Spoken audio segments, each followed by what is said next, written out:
Kinabukasan, ito na yung binabad natin na bawang. So ililipat tanim na natin. I-drain natin yung kasi may tubig yan eh.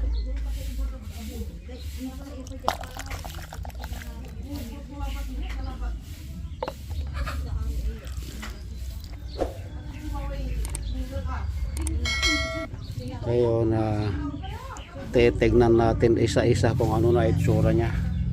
Kasi dito ko ililipat itatabi ko sa transplant na bagong transplant na pechay. Yung mga may butas na yan, dyan natin itatanim. Kasi nga itong pechay, madali lang ang buhay niyan. Pinakamatagal na yun 2 months, pwede nang alisin yung puno niya. Samantalang ang bawang 7 to 8 months bago mag-harvest. So i-check natin itong binabad natin sa tubig. Tignan natin.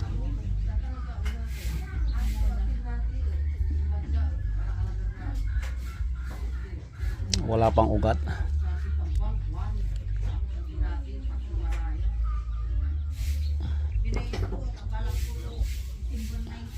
Wala pa ring ugat. Ibuhos na lang natin dito sa para makita.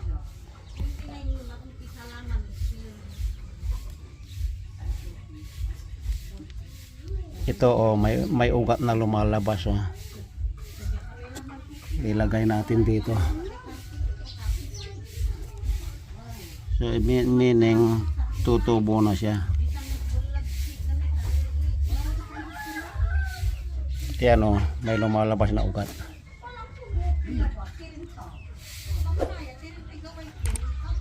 Ayan ito yung tinanggalan ng mga balat. Ito tinanggalan din ng balat. Ayan may ugat na siya lumalabas.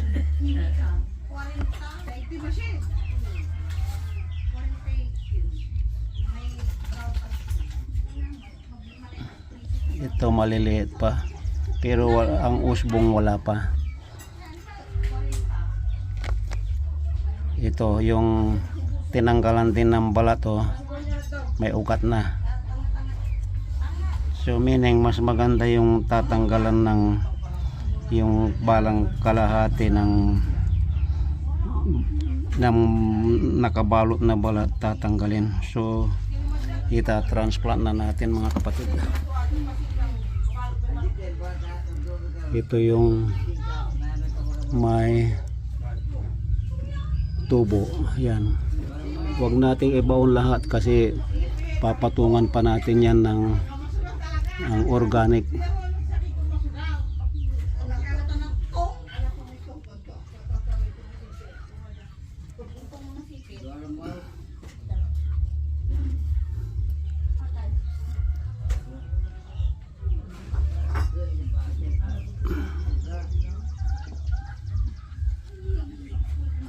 So itatanim natin lahat yan.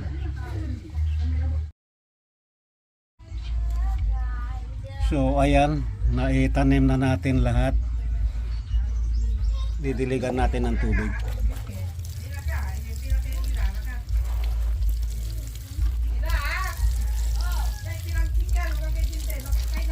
May isa ritong sub extra. Ayan. Kasi bilad na araw ito ng mga 6 to 8 hours a day.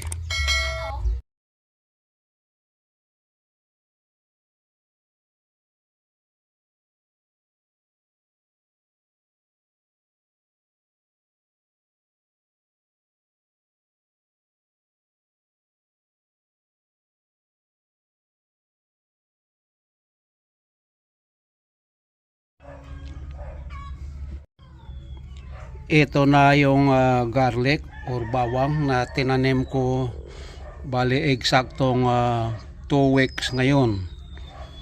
So ayan na itsura niya. Tatlo ang dahon na niya. So ito naman pechay, bali 15 days yan dahil tinanim ko yan ng ng petsa December 22, and then itong bawang ay tinanim ko ng December 23. So ito na ang itsura niya. So ngayon lalagyan ko ng abo, yung abo ng ano yan, yung abo ng kahoy, para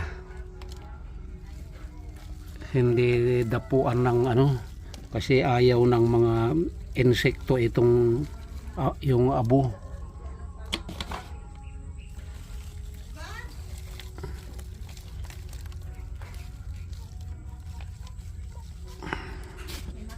Ito po yung ginagamit ko. Maraming puno rin itong abo na ito.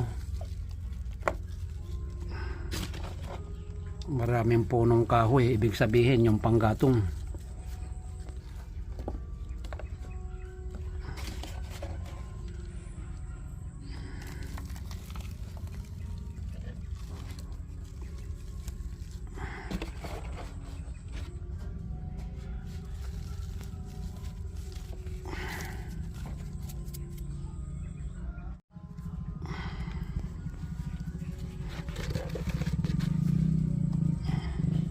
Tapos oobserbahan natin kung anong magiging resulta.